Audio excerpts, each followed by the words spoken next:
히브리서 2장 1절부터 4절 말씀 마음을 집중하시고 함께 읽어보십니다. 그러므로 우리는 들은 것에 더욱 유념함으로 우리가 흘러 떠내려가지 않도록 함이 마땅하니라. 천사들을 통하여 하신 말씀이 견고하게 되어 모든 범죄함과 순종하지 아니함이 공정한 보응을 받았거든. 우리가 이같이 큰 구원을 등한히 여기면 어찌 그 보응을 피하리요. 이 구원은 처음에 주로 말씀하신 바요 들은 자들이 우리에게 확증한 바니 하나님도 표적들과 기사들과 여러 가지 능력과 및 자기의 뜻을 따라 성령이 나누어 주신 것으로서 그들과 함께 증언하셨느니라. 아멘. 사모하면서 기다리던 응답 부흥성회가 한 주 앞으로 다가왔습니다. 부흥회라고 하는 것은 특별한 시간이죠. 우리가 평소에 먹어보지 못했던 음식을 별미 또 특식이라고 하는 것처럼 마치 음식에 비유하자면 우리 이 부흥회는 우리에게 주시는 특별한 기회인 것입니다. 우리 믿음을 다시 한번 돌아보는 기회가 되고 또 다시 우리 믿음을 새롭게 함으로써 하나님의 은혜를 경험할 수 있는 아주 중요한 기회가 이번 응답 부흥성회입니다. 응답 부흥성회를 앞두고 이제 오늘은 우리가 하나님께서 예비하신 은혜를 어떻게 또 그 약속의 말씀대로 또 그 응답을 경험할 수 있을까? 네, 오늘 그 말씀을 함께 나누고자 합니다. 우리는 어떤 아주 중요한 신앙의 질문, 그는 아주 기본적인 것임에도 불구하고 물어보면은 막상 답하기가 어려운 주제들이 있어요.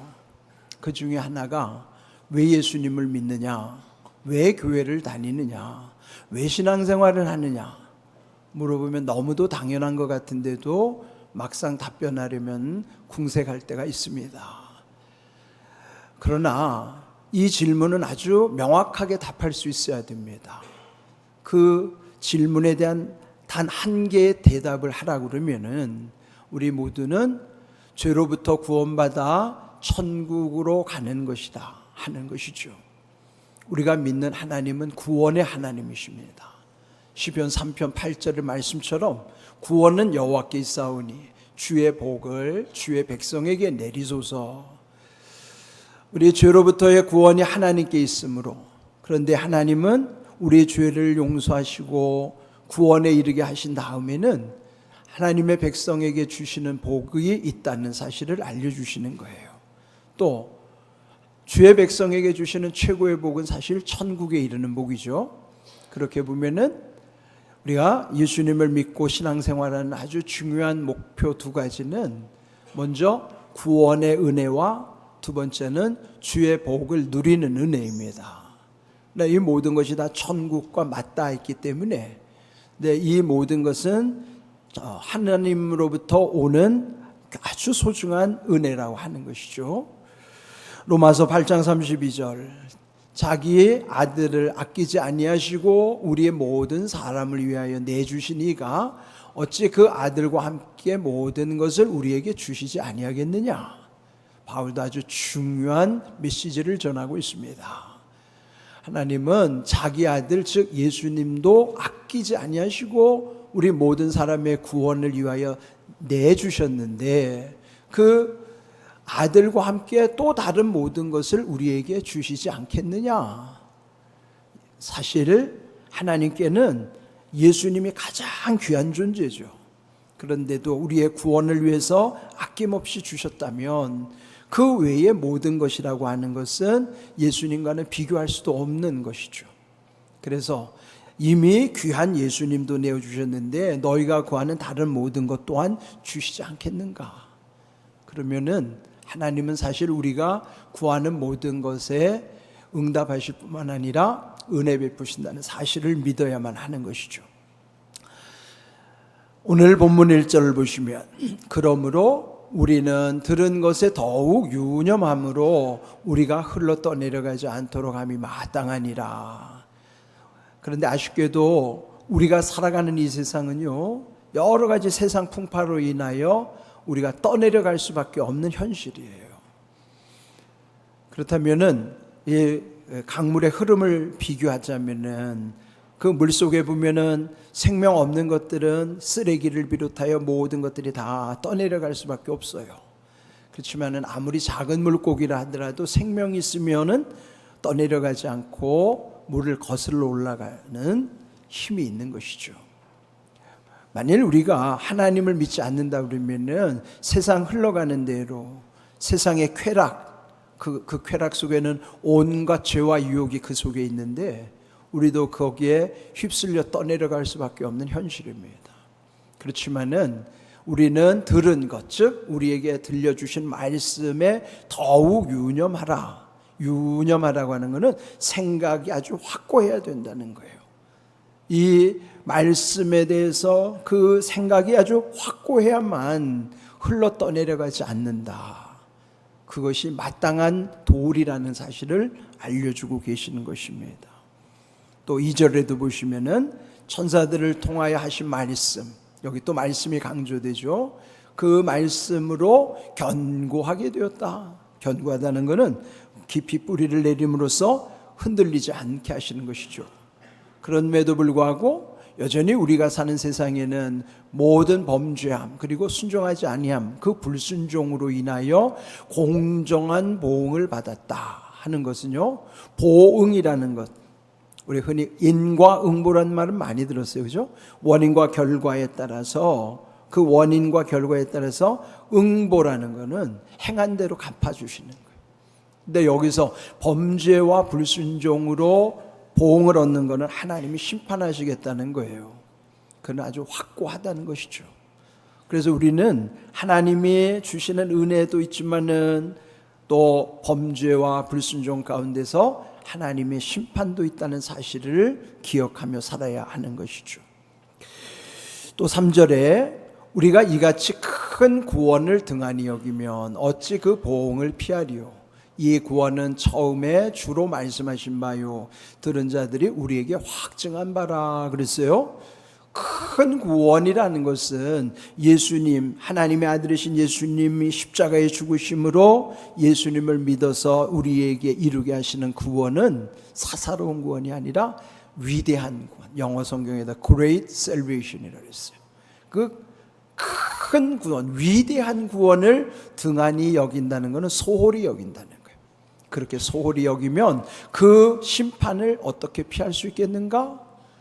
그런 말씀은 다시 말하면 큰 구원을 소홀히 여기지 말라 하는 뜻이죠. 여기 소홀히 여긴다는 것.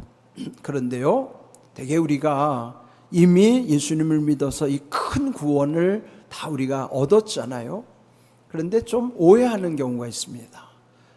우리 교회 학교에서 보면은 아이들이 지금은 잘 부르는지 모르겠지만 우리 어릴 때만 해도 나는 구원 열차 타고 하늘 날아가지요, 그 찬양 많이들 불렀어요. 여러분도 아마 추억이 있을 겁니다.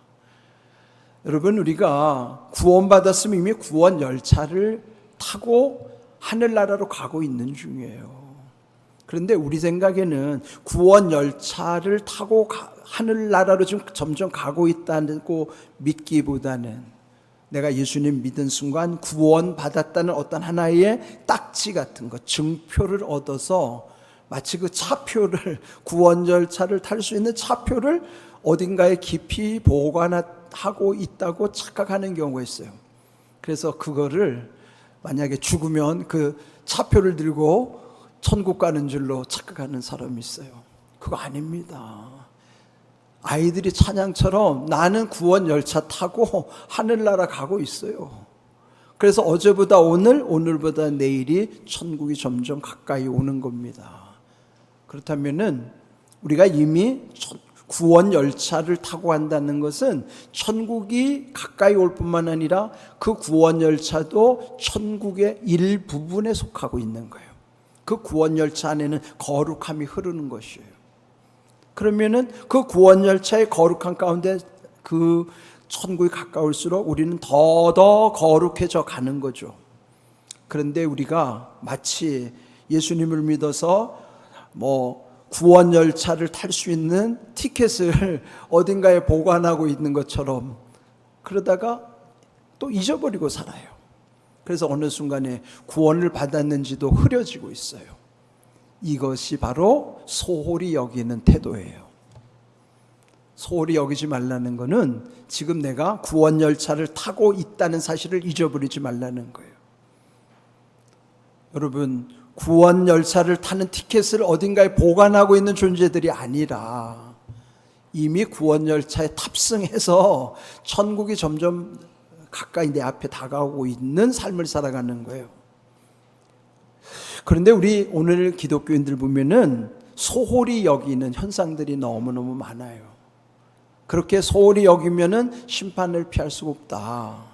이 큰 구원은 처음에 예수님이 하신 말씀이지만 다음에는 들은 자들, 즉 제자들을 비롯해서 그 위에 들은 자들을 통해서 확증한 바, 확증이란 뭐예요? 확실한 증거로 삼았다 하는 거예요. 처음 예수님 말씀을 제자들을 비롯한 들은 자들이 확증한 것을 그 다음 4절에 보면은 하나님도 그랬어요. 하나님도 맨 끝에 보면은 그들과 함께 증언하셨느니라. 그들이 누구예요? 3절에서 말씀하고 있는 말씀하신 예수님뿐만 아니라 그 예수님께로부터 들었던 제자들과 증인들과 함께 하나님도 증언한다. 근데 그 증언의 내용이 여기 4절에 4가지가 참 중요해요. 오늘 우리가 집중해야 되는 것은 이 4가지예요. 첫 번째 표적, 두 번째 기사, 세 번째 여러 가지 능력, 그리고 성령이 나누어 주신 것은 성령의 은사예요.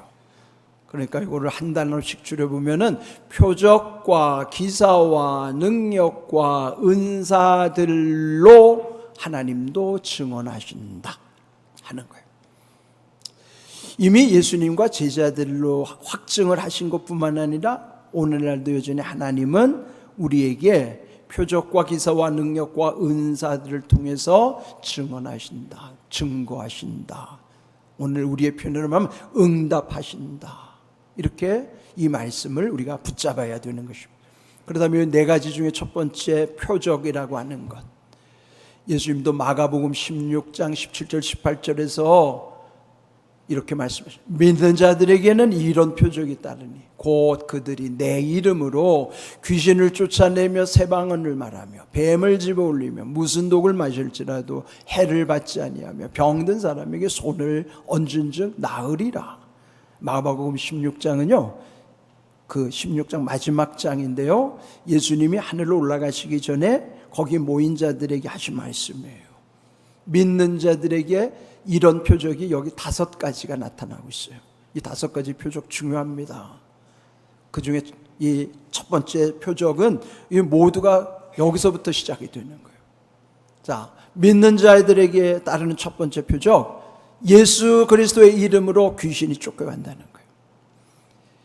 예수님의 이름으로 귀신을 쫓아내는 것뿐만 아니라 예수 이름으로 귀신이 쫓겨가는 거예요. 우리는 그리스도 안에 있을 때는 감히 귀신이 가까이 오지도 못해요. 그런데 그리스도를 떠나 있을 때나 우리의 영이 흐려질 때는요, 귀신같이 스며들어옵니다. 마치 옛적에 연탄가스가 스며들듯이 귀신은 우리 영혼을 스며들어와요. 그런데 몰라요. 왜요? 주님 안에 있지 않고, 그러면 우리가 눈치도 못 채는 사이에 귀신이 나를 이미 점령하기 시작한다고요. 근데 이런 사실을 우리가 잘 인식을 못합니다. 요즘 과학 문명 시대라고 해가지고 귀신을 안 믿는 사람이 훨씬 많죠. 그런데 여러분 보세요.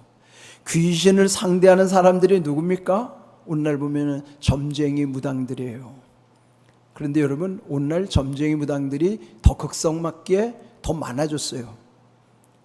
용한 무당들도 많아졌어요. 그건 무슨 뜻일까요? 귀신들이 그만큼 더 득세하는 시대가 됐다는 거예요. 여러분, 귀신은 지금 역사하고 있는데도 모르죠. 그런데 우리가 그리스도 안에 있으면 귀신은 감이 오지도 못하지만 예수 그리스도의 이름으로 귀신이 쫓겨가는 것을 저는 목회 현장에서 많이 경험했습니다. 이번에 우리가 부흥성회를 하는 중요한 이유 중에 하나는요, 우리가 그리스도 안에 있음을 확인함으로써 예수 그리스도의 이름 가운데 귀신이 쫓겨가는 이런 응답을 받으셔야 돼요. 여러분의 가정 속에, 여러분의 개인 속에, 여러분의 삶 속에 은밀히 스며드는 이 악한 영, 이 귀신의 역사. 그는 내가 그리스도 안에 있기만 하면은 그는 감히 귀신이 가까이 올 수가 없어요. 그런데 우리가 믿음이 없으니까 그 귀신의 현상을 두려워하죠. 또 귀신 들린 사람을 보면 괜히 속된 말로 하면 쫄아요. 아니 왜? 귀신이 쫄아야지 왜 하나님의 자녀인 내가 쫄아요? 그는 내 믿음의 문제입니다. 그 믿음 가지고는 세상에서 이길 수 없어요. 그냥 세상에 흘러 떠내려갈 수밖에 없는 믿음이에요.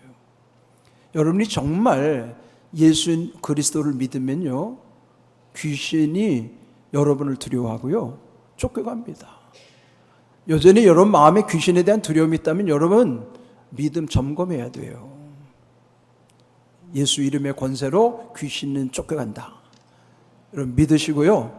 이번 여러분 부흥성회를 통해서 먼저 여러분의 영이 회복이 되면 감히 귀신이 여러분 집에 스며들지도 못해요. 여러분을 흔들 수가 없습니다. 두 번째, 새 방언의 표적.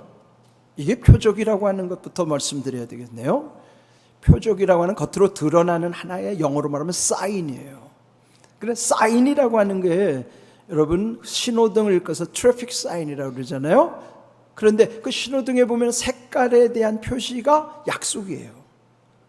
네? 초록색은 통과, 빨강색은 멈춰라, 그 다음에 주황색은 경고등으로서 판단하란 말이에요.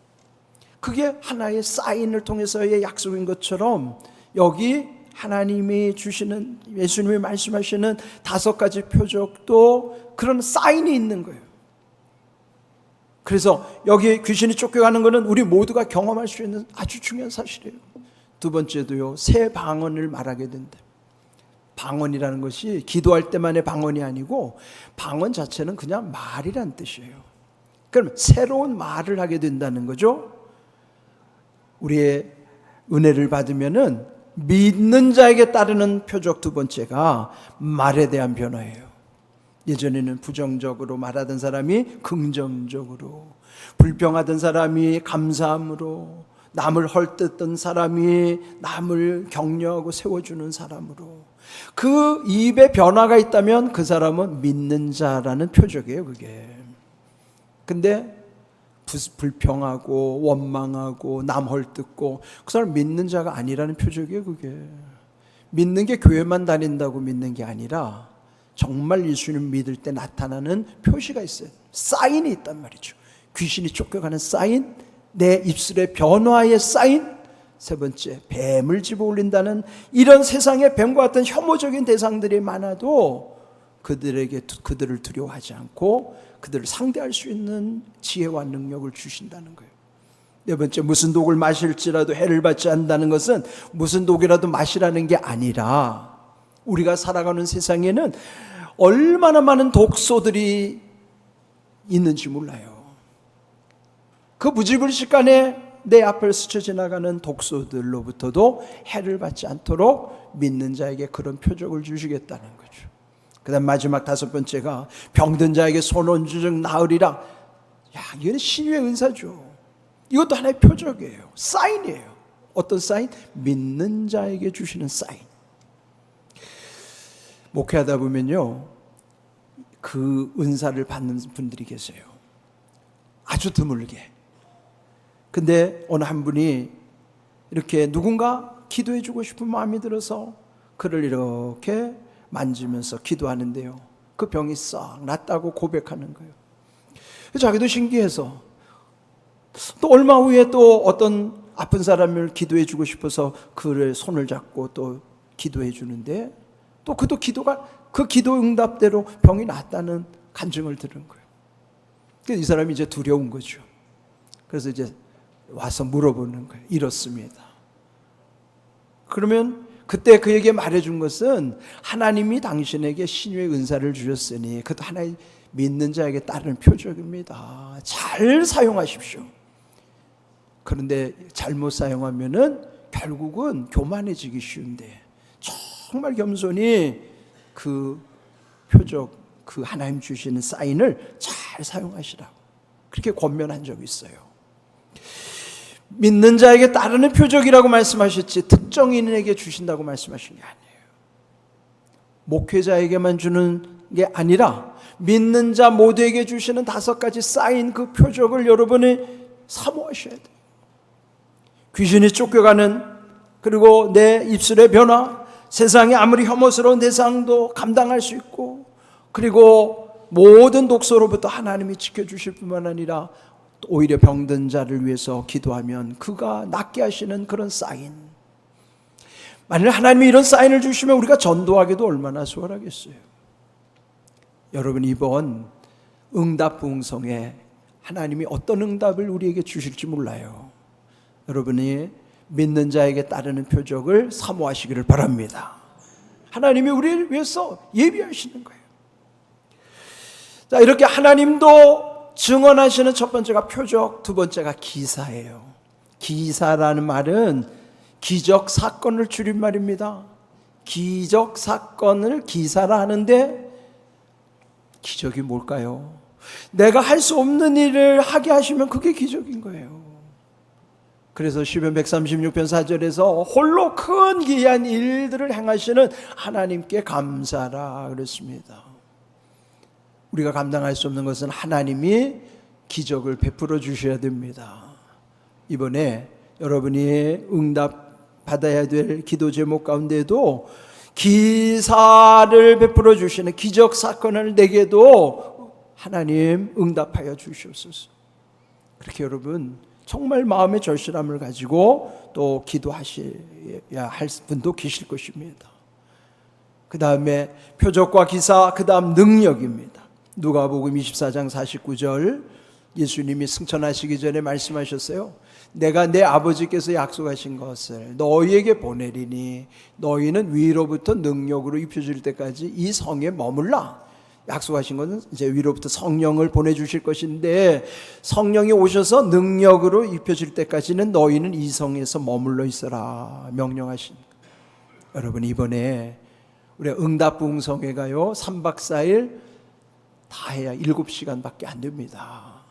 정말 여러분이 은혜를 사모하시면서 응답을 원하신다면은 능력으로 입혀질 때까지 여기 7시간에 꼭 머무르셔야 돼요. 함께 하셔야 돼요. 그런 귀한 믿음으로 결심하고 결단하면서 이번 응답 부흥성에 여러분이 하나님께 사모하면 하나님 말씀대로 이루신다는 사실을 기억하시기를 바랍니다. 그 다음 네 번째로 표적과 기사와 능력, 다음에 성령의 은사죠. 성령이 충만하면 우리에게는 각종 은사들이 나타나는 거예요. 뭐 방언의 은사뿐만 아니라 예언, 지혜의 은사뿐만 아니라 아까 병 고치는 은사뿐만 아니라 각종 은사들이 하나님 주시는 은사예요. 그런데 성령 충만해야 되는 이유 중에 하나는 에베소서 5장 18절 말씀처럼 술 취하지 말라, 이는 망당한 것이니 오직 성령으로 충만함을 받으라 그랬어요. 그런데 술이라고 하는 것은 취하게 하는 하나의 대상일 뿐이지 사실 오늘 우리를 취하게 하는 것은 술뿐만 아니라 얼마나 많은지 몰라요. 우리를 취하게 하는 것들. 요즘은 우리나라 마약도 심각해졌어요. 더 이상 우리나라가 마약 청정국이 아니라는 거예요. 그는 지금도 이 마약에 취해 있는 젊은 사람들 많다는 거죠. 그뿐만 아니라 또 지금 요즘 이 스마트폰에 중독이 돼가지고 뭐 여기는 남녀노소가 없어요. 거기에 다 취해 있어요. 취해 있다는 건 빠져 있다는 거예요. 중독 현상, 집착. 단순히 술만이 아니라 모든 우리를 집착하게 만드는 그런 중독 현상이 취하는 현상이에요. 그런데 그것은 취하는 현상은 사람의 의지로 끊어내기가 쉽지 않아요. 그런데 여기서 왜 성령 충만을 받으려면 성령 충만을 받을 때만 성령 하나님의 영으로만이 충만할 때에 그런 모든 취하게 하는 것들을 끊어낼 수 있다는 거예요. 그래서 성령 충만을 받아야 되는 거예요. 오늘날 이런 모든 현상들을 이기려면 먼저 우리가 하나님의 영, 성령으로 충만해야만이 이런 모든 것을 이길 수 있다는 것이죠. 그래서 이번에 여기 오늘 4절 말씀, 하나님도 이렇게 증언하신다, 하나님도 이렇게 응답하신다 라고 하는 말씀처럼 여러분이 네 가지를 사모하셔야 돼요. 표적과 기사와 능력과 은사, 성령의 은사를 사모하셔야 돼요. 은사를 의지하게 되면요, 여러분 하는 일이 너무너무 보람을 얻게 되고 그 일이 너무 쉬워지는 거예요. 가끔 대화하다 보면 이해 안 되는 일이 있죠. 어떤 분들은 보면 돈 버는 일이 제일 쉽다고 말하는 사람이 있어요. 또 공부 잘하는 애들은 공부가 제일 쉽다고 말합니다. 여러분 무엇이 쉽습니까? 근데 쉽다는 건 뭐냐면 자기가 잘하는 게 쉬운 거예요. 그쪽으로 잘하면 그쪽이 쉬운 거란 말이죠. 그래서 여러분이 이번에 은사를 받게 되면은 여러분이 하는 일이 쉬워진다, 수월해진단 말이죠. 저는 여러분 중에는 아주 그냥 돈 버는 것이 제일 쉽다고 하는 사람들이 좀 많아졌으면 좋겠어요. 하도 돈 때문에 힘들어하는 사람들이 많으니까. 그런데 하나님의 은사를 주시면 그 돈 버는 게 제일 쉽다고 하는 사람은 하나님이 그에게 돈 버는 은사를 주셨기 때문에 그래야 할 수 있는 거예요. 그런데 문제는 그거를 잘 관리하지 못해서 망치고 망가지는 경우가 많죠. 그러나 어쨌든 간에 이번에 우리 응답부흥성에 오늘 여기 4절의 말씀처럼 하나님도 이렇게 증언하신다고 응답을 주시겠나라고 약속하신 것처럼 여러분 삶 속에 표적과 기사와 능력과 은사가 임할 수 있는 성령 충만한 부흥회가 될 수 있도록 여러분이 그렇게 함께 시간을 정하셔야 돼요. 예? 여러분이 결심하시고 결단하는 가운데 이번 응답부흥성에 함께 할 수 있기를 바랍니다. 그런데 중요한 것은 내 믿음을 점검해야 됩니다. 히브리서 4장 2절 그들과 같이 우리도 복음 전함을 받은 자이나 들은 바 그 말씀이 그들에게 유익하지 못한 것은 듣는 자가 믿음과 결부시키지 아니함이라. 유익하지 못한 이유는 뭐냐면 그 듣는 사람이 그의 믿음과 말씀을 결부시키지 않기 때문이라. 결부가 뭐예요? 연결시키는 걸 결부라고 그러는 거예요. 이미 하나님이 약속하신 말씀에다가 우리의 믿음이 거기에 연결이 돼야 되는데 연결이 되지 않으면은 거기에서 하나님의 은혜가 작동할 수가 없어요. 지금 여기에 있는 모든 무슨 전기를 이용해서 이루어지는 모든 것이 유선이든지 무선이든지 다 연결이 됐기 때문에 작동되는 거예요. 영적인 원리도 다르지 않습니다. 하나님이 약속하신 말씀이 우리의 믿음과 결부가 될 때, 연결이 될 때, 그때부터 그 약속하신 말씀이 우리 가운데 흘러오게 되는 거예요. 작동하게 되는 것입니다. 그러므로 여러분 믿음을 먼저 점검하십시오. 그리고 그 믿음으로 여러분이 정말 하나님의 약속을 이룰 수 있는, 감당할 수 있는 믿음으로 이번 우리 이 부흥에 우리 믿음이 다 새로워지는 계기가 되어야만 합니다. 시편 34편 8절 말씀, 너희는 여호와의 선하심을 맛보아 할지어다. 여러분 맛을 보아야만 아는 것처럼, 맛은 여러분이 아무리 유명한 맛집에 가서 정말 그 맛을 경험했는데 남들에게 설명할 수 있어요? 아무리 말로 설명하려고 해도 안 됩니다. 결국은 먹어봐야만 알 수 있는 거예요. 결국 자기가 경험해야만, 하나님의 은혜는 자기가 경험해야만 하는 거예요. 이렇게 하나님의 은혜를 맛보아 알려면, 그렇게 경험하려면은 우리의 마음이 먼저 참 마음이어야 됩니다. 거짓이 없어야 돼요. 거짓이 있다면은 이런 역사를 경험할 수 없어요. 참마음이라고 하는 것은, 참마음이 되려면 내 안에 온갖 죄로 더럽혀져 있는 것을 먼저 참으로 회개하는 것으로부터, 우리가 우리의 죄를 회개할 때에 우리의 영이 맑아지고 그러면 그 마음이 참 마음이 되는 거예요. 진실한 마음이 되는 것입니다. 그 참 마음으로부터 온전한 믿음이 세워질 수 있는 것이죠. 이번에 참 마음과 온전한 믿음으로 여러분이 함께 하신다 그러면은 응답봉성에 우리 모두에게는 엄청난 은혜를 경험할 수 있는 소중한 기회입니다. 여러분 나름대로 이번 시간을 위해서 결심하시고 결단하시고 7시간 꼭 유튜브가 아닌 현장, 너무나 어렵고 힘든 상황에서는 유튜브로라도 접속하면 좋겠지만 가능하다면 현장에 오셔서 정말 7시간을 온전히 하나님께 집중함으로써 오늘 이 주신 약속의 말씀처럼 큰 은혜를 통해서 천국에 대한 소망이 확고부동하고 큰 구원, 그 큰 구원을 소홀히 여기지 않도록, 그리고 그 큰 구원의 은혜와 응답을 경험하고 누리는 이번 성회가 될 수 있도록 여러분 모두가 매 시간마다 이런 하나님의 은혜를 사모하며 나올 수 있도록 이제 한 주밖에 안 남았습니다. 여러분이 준비된 가운데 우리 모두에게 예비하신 하나님의 귀한 성회가 여러분의 영을 살리고 또 모든 말씀대로 이루시는 은혜를 이룰 수 있기를 주님의 이름으로 축복합니다. 아멘.